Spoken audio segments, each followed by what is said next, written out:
Thank you, 3. Hey, sorry I'm late. I was at the market. I can see that. Yeah. Poured your favorite beverage for you. Oh, warm Ovaltine. Thank you, Martha Stewart.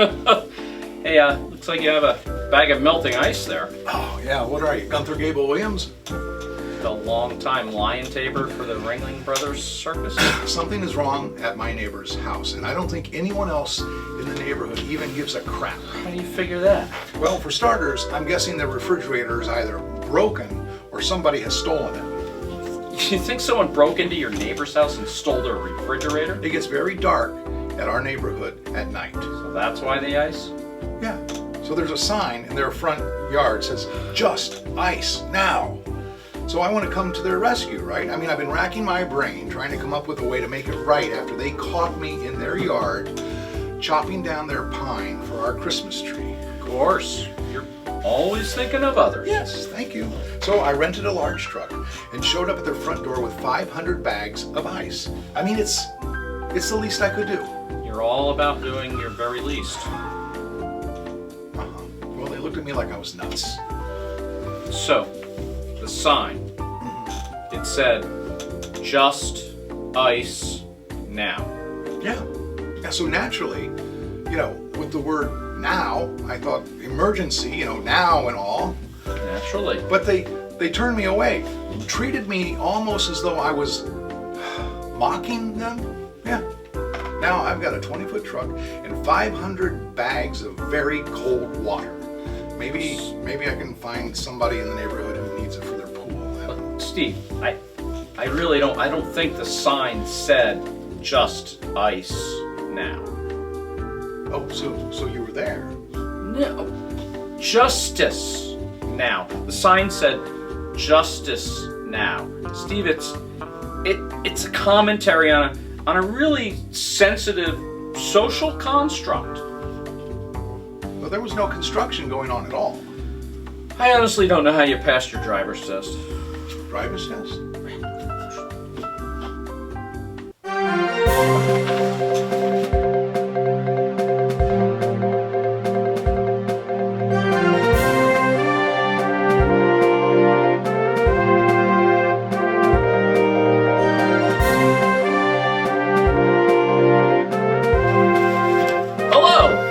Welcome to This Week in Review with Maine Rep and the Chamber of Comedy. I'm Dave Hanray. And I'm Steve Burnett. And this week's update brought to you by Mitchell McGinty's Used Patio Furniture. If you can live with a little rust, it's McGinty's used furniture you can trust. Just don't cut yourself. Peter? Steve? Famous folk legend James Taylor is now under investigation. Sources report the handyman was recently spotted in Schenectady, showering some of the people he loves with something other than love. Steve? We wish him the very best during this hour of embarrassment. Sweet baby James, I've been there, buddy. Yes, you have. Just remember, Mr. Taylor, you've got I can't remember the word. Friend? Wow. That's the first time you've ever called me that. Thank you. I am touched. Touched, all right. In other related celebrity news, another popular singer in his own right, Jimmy Buffett, was discovered in St. Petersburg, Florida Thursday, dining at an all-you-can-eat seafood restaurant.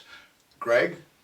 I see that more as irony than anything sordid or illegal, Steve. All-you-can-eat buffet? Jimmy Buffet? Oh, I didn't know I was doing the news with Edward R. Furrow.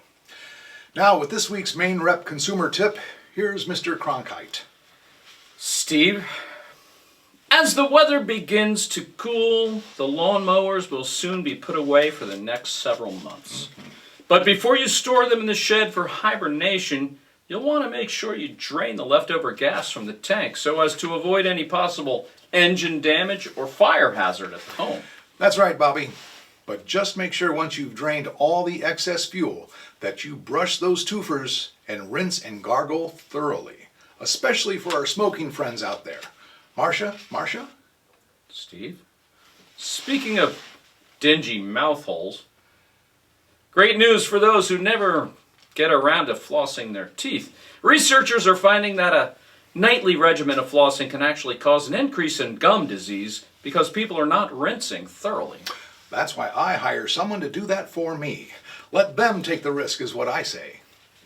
Research concluded that simply increasing your toothbrushing time by a mere 30 seconds can actually bring greater benefit to the overall oral experience. Nothing? Oral? Who wants to dance? Jaundice Malaise has opened a dance studio dedicated solely to the art of square dancing. Oh. Jaundice shares with us the challenges of opening a business that requires touching others during this pandemic. Hi, Jaundice Malaise here. This has been a dream of mine for years. So much preparation and sacrifice has gone into square legs, blue toes. I decided to forego children because of this. I quit high school to follow this dream. I ran away from home. Some people say I might have gone overboard. They're probably right. I mean, for 2 years, I lived in the woods, completely naked, and relied on food from nature. I drank from the river, and I ate a bear. I lost 4 toes because of the frostbite, hence the name of the studio.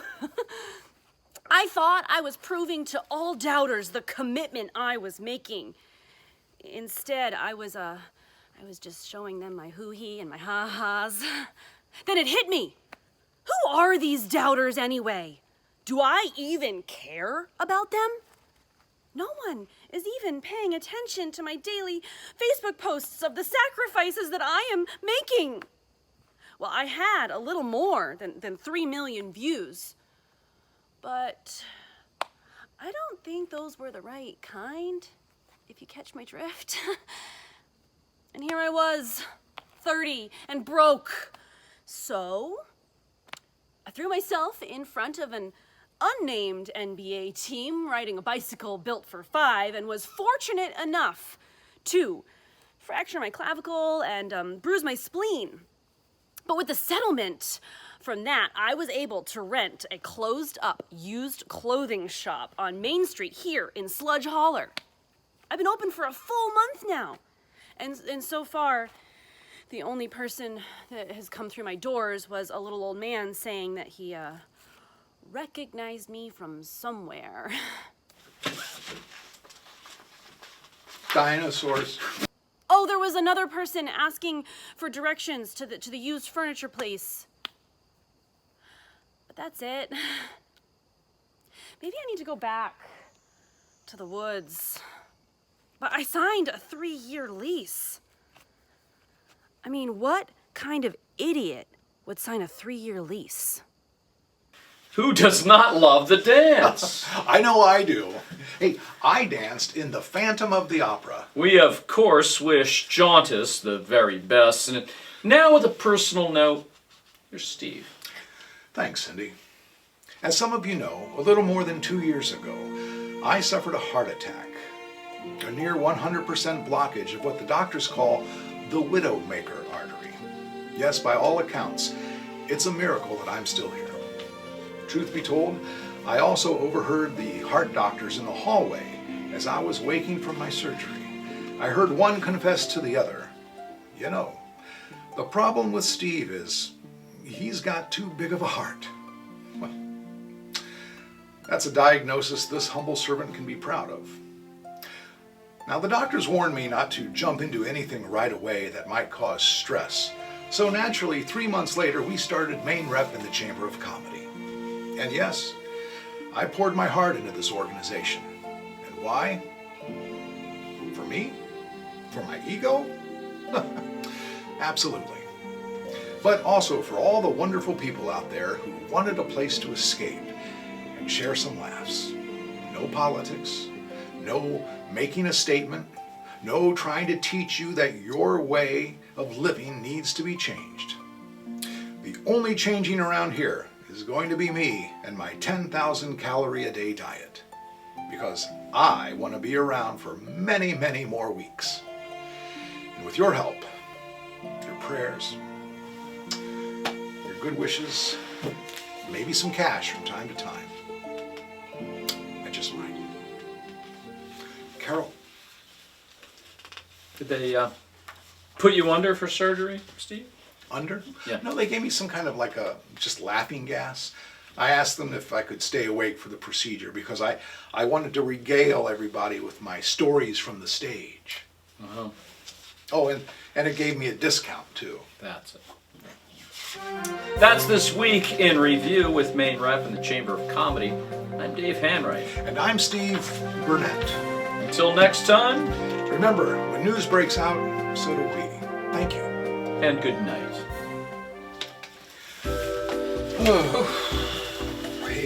Hey, can I ask you a question? Yeah, sure. Now, I want you to be totally honest with me, okay? This is going to be good. Do you think I'm an idiot? Idiot? Yeah. You know, like dumber than a box of socks. Not playing with a full duck. You know, like not the sharpest knife in the tent. Look, let me ask you a question. Do you think you're an idiot? Look, I put my pants on just like everybody else. One leg at a time. Well, lowered from a crane by my hair into a pair of frozen leather slacks. What? Huh? Oh, my ride's here. My ride's here. You have a gopher? You mean a chauffeur? Yeah, I have a chauffeur. My ride. Oh, here. well, could I grab a ride with you? Why? Well, my gopher has a flat.